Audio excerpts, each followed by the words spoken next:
ਕਿਸੇ ਅਜ਼ਾਬ ਨੂੰ ਤੇ ਮੁਸੀਬਤ ਨੂੰ ਪਾਈ ਹੋਈਆਂ। ਵੈਸੇ ਬੰਦੇ ਦੇ ਵਿੱਚ ਨਾ ਕੋਈ ਮਾੜੀ ਮੋਟੀ ਸ਼ਰਮ ਤੇ ਹਯਾ ਹੁੰਦੀ ਹੈ ਤੇ ਤੇਰੇ ਵਿੱਚ ਉਹ ਵੀ ਕੋਈ ਨਹੀਂ ਹੈ। ਹੁਣ ਆਟਾ ਮੁੱਕਾ ਵੇ, ਹਰ ਸ਼ਿਕਾਰ 'ਚ ਖਤਮ ਹੋਈ ਪਈ। ਮੈਂ ਕਿੱਥੋਂ ਆਟਾ ਗੁੰਨ ਕੇ ਤੇ ਨਾਸ਼ਤਾ ਬਣਾ ਕੇ ਦਿਆ? ਦੱਸ ਮੈਨੂੰ ਕਿੱਥੋਂ ਲੈ ਕੇ ਆਵਾਂ? ਬੋਲ।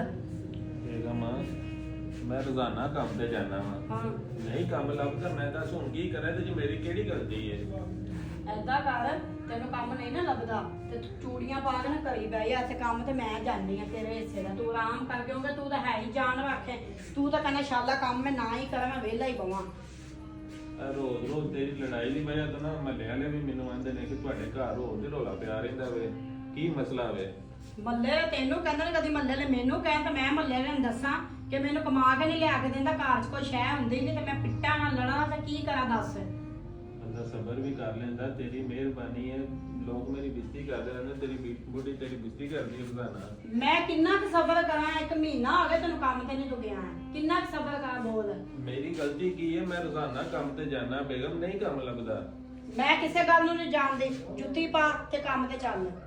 ਉੱਠ ਖਲੋ। ਰੋਟੀ ਤੇ ਦੇ ਦੇ। ਰੋਟੀ ਕਿੱਥੋਂ ਦੇ ਦਾਂ? ਆਟਾ ਹੀ ਕੋਈ ਨਹੀਂਗਾ। ਉੱਠ ਖਲੋ। ਕਿਚਨ ਦਾ ਸਾਰਾ ਸਮਾਨ ਖਤਮ ਹੋਇਆ ਪਿਆ, ਘਰ 'ਚ ਕੋਈ ਸ਼ੈ ਕੋਈ ਨਹੀਂ ਹੈਗੀ।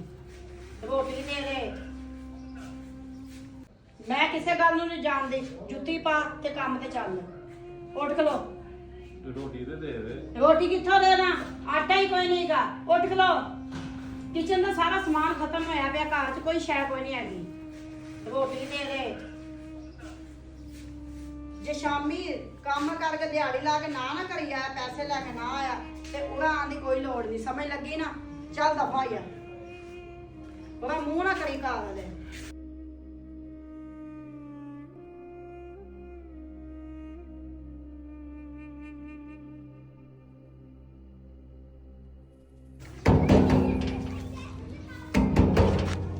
ਕੌਣ ਹੈ?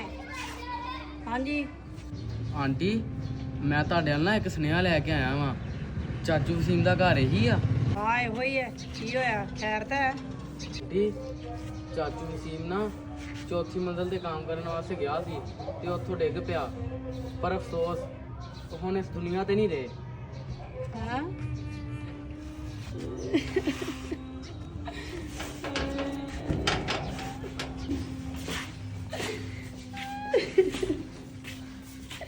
ਮੈਂ ਉਹਦੇ ਨਾਲ ਕਿਉਂ ਲੜਦੀ ਸੀਗੀ?